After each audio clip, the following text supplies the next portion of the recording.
आता शेतकऱ्यांच्या संदर्भातली एक महत्त्वाची बातमी सविस्तर पाहूयात। नाशिकमध्ये कांद्याला कवडीमोल भाव मिळतोय। कांदा उत्पादकांच्या डोळ्यात त्यामुळे पाणी आलेलं आहे। उत्पादन खर्चही निघणं अवघड झालेलं आहे।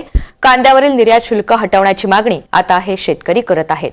त्यामुळे नाशिकमध्ये कांद्याला कवडीमोल भाव मिळत असल्यामुळे शेतकऱ्यांच्या अडचणी चांगल्याच वाढल्यात। उत्पादन खर्च निघणं सुद्धा कठीण होऊन बसलंय। त्यामुळे कांद्यावरील निर्यात शुल्क हटवण्याची मागणी हे शेतकरी करत आहेत।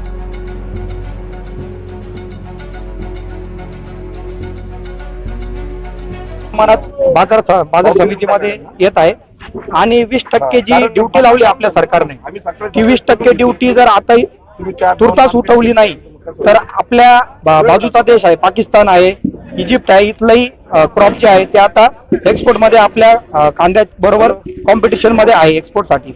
त्यामुळे आपल्याला आपल्या भारत सरकारने लवकरात लवकर कांद्यावरची जी 20% एक्सपोर्ट ड्युटी आहे ती उठवली पाहिजे, जेणेकरून बाजाराला कुठेतरी स्थिरता भेटेल।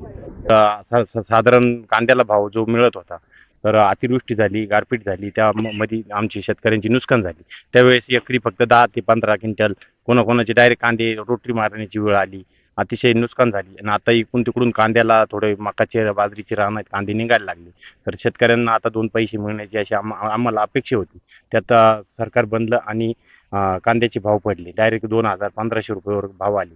आता खरोखर 50,000 रुपये खर्च येतोय आणि कांद्याचे 60-70,000 रुपये होते।